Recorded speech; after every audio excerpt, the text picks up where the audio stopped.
Presidente, buenos días, licenciada Vilchis. Armando Linares se llamaba el compañero de Michoacán y precisamente el gremio periodístico de Michoacán le pide a todos los servidores públicos que se ahorren sus condolencias. Hay indignación en el gremio de Michoacán, en el gremio periodístico en México, hay rabia, hay impotencia por esta ola de asesinatos, no de su sexenio solamente, sino desde Calderón, Peña Nieto y a la fecha. El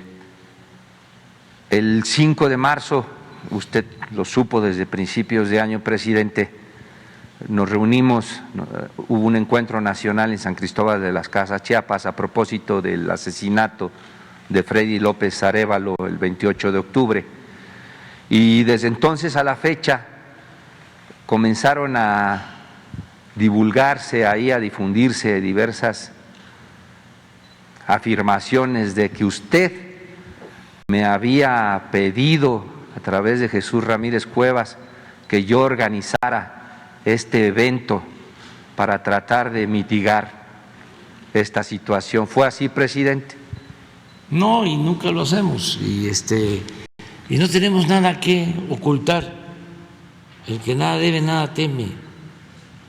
Otro tanto de las redes sociales también decían que estábamos de sediciosos, de golpistas, de apátridas y que nos estábamos acercando a embajadas de otras naciones en nuestro país para fondear esto y que de dónde salió tanto recurso. Fue un evento autogestivo.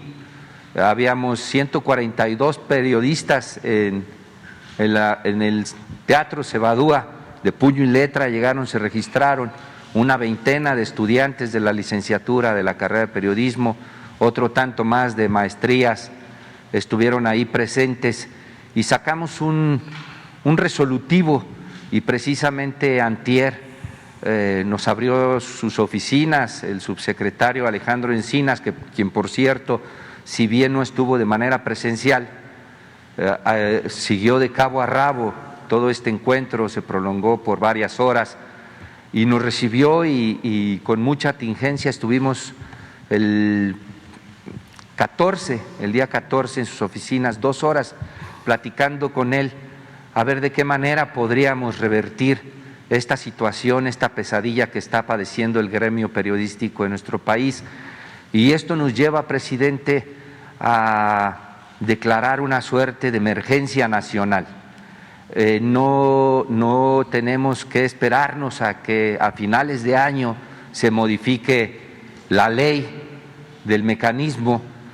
No necesitamos ya un mecanismo reactivo, necesitamos una campaña muy agresiva de prevención y decirle a todos estos servidores públicos o a quienes han quitado la vida a los periodistas que para nosotros esas personas son la basofia de este país, son la escoria de este país, presidente, y les van a faltar balas porque somos muchos, vienen camadas, oleajes de nuevas generaciones de periodistas que están dispuestos precisamente a arriesgar la propia vida como lo estamos haciendo nosotros.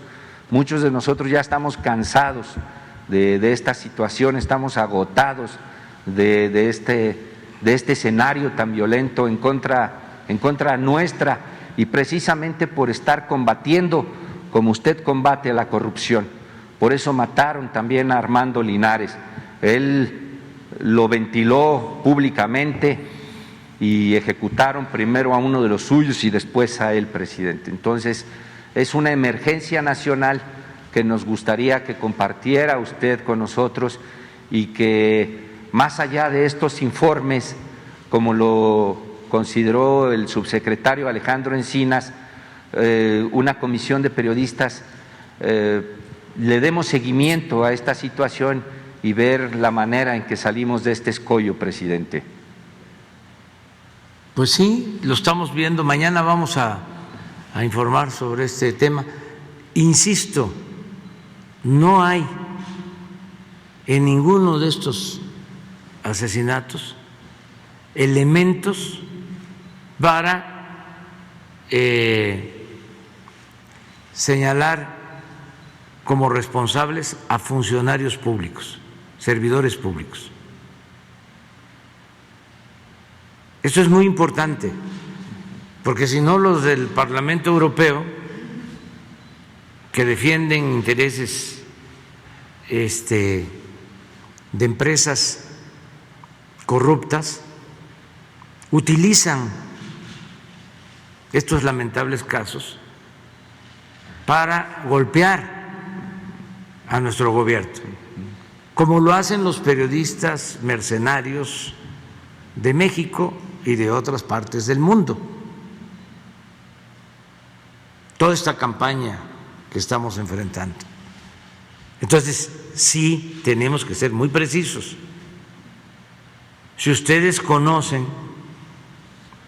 si tienen elementos de que hay servidores públicos involucrados, de inmediato se actúa. Pero lo que nosotros tenemos de información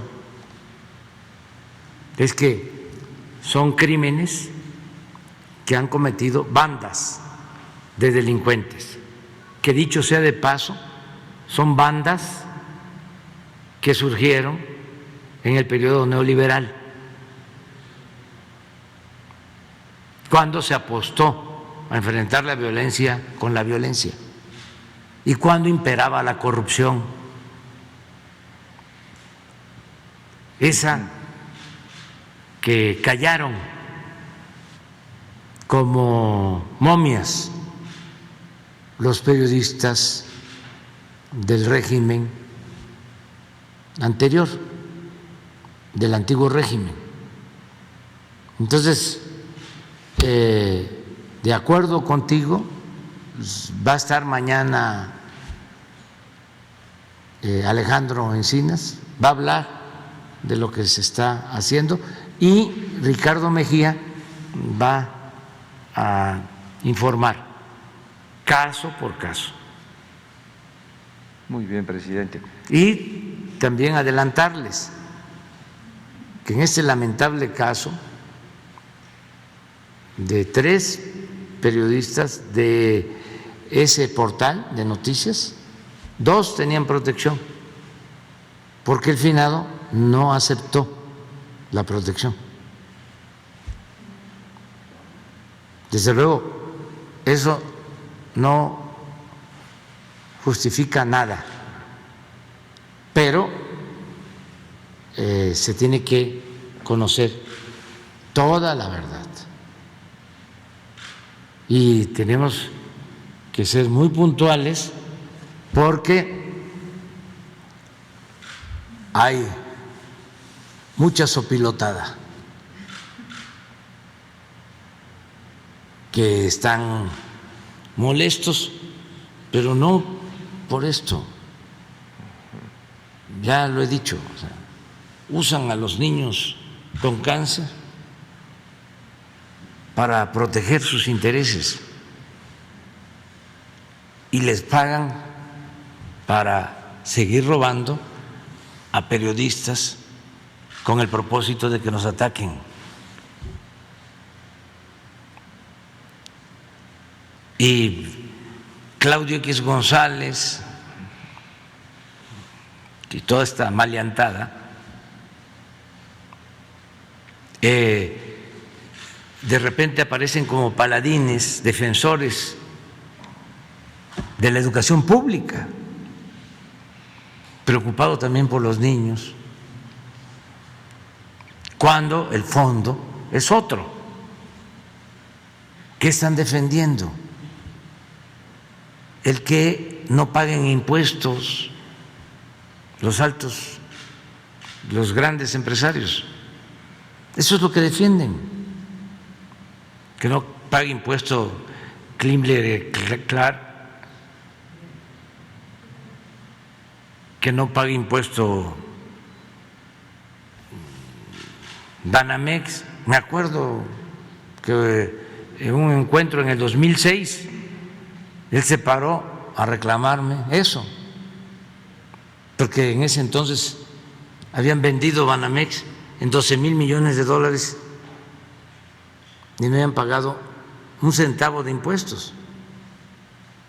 Y eso es lo que defienden. Y luego, con cinismo, hablan de que combaten la corrupción. O esto que sacó la revista Contralíneas,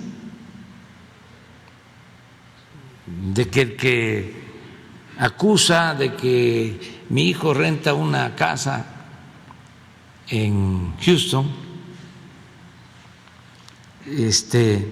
tiene 12, 13 departamentos, casi una inmobiliaria. Ahora sí que aquí en Pompó, ¿por qué no aclara? ¿Cómo ellos sí pueden hacer cuestionamientos? ¿Pueden difamar?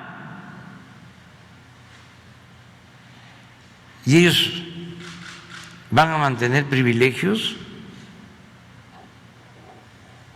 No se les puede cuestionar nada.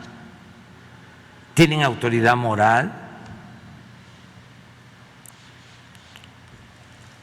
Vi un Twitter ayer, antier, de Claudio, a ver si lo consigues. Es uno de los más ricos de México. Su familia, su papá, presidente del Consejo Coordinador Empresarial, empresarios siempre vinculados al régimen. Su papá, asesor de Salinas de Gortari, aplaudidor de toda la política privatizadora, de toda la política de saqueo. Y mire lo que dice: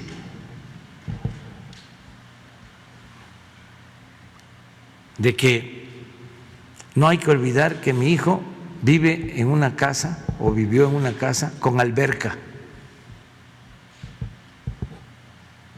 A ver, ¿y dónde vive él?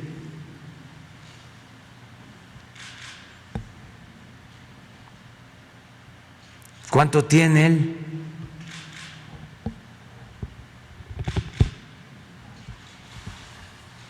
A ver si lo encuentran. Yo no tengo casa con alberca porque me voy a bañar al río.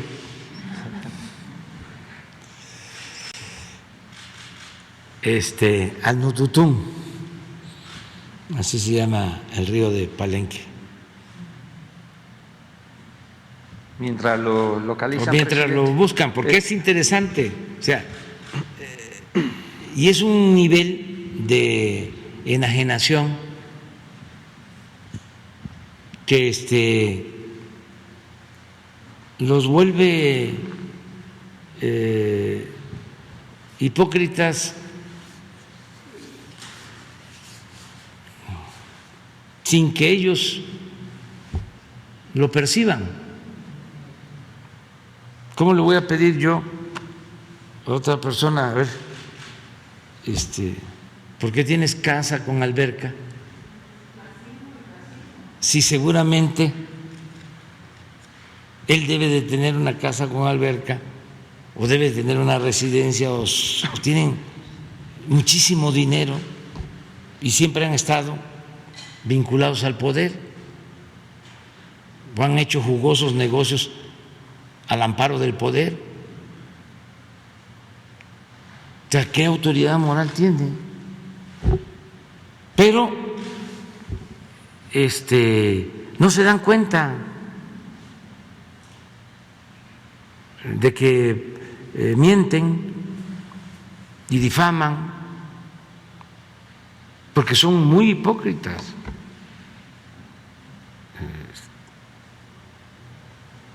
Es una manera de pensar. El conservadurismo es sinónimo de hipocresía y de corrupción. Y lamentablemente, pues no lamentablemente, porque así es la condición humana y no hay sociedades perfectas. Pero son muchos los que piensan de esa manera. Y hasta los que no tienen el nivel económico de estos fifís piensan igual, porque son aspiracionistas. Desprecian a la gente humilde, son racistas, clasistas, discriminan.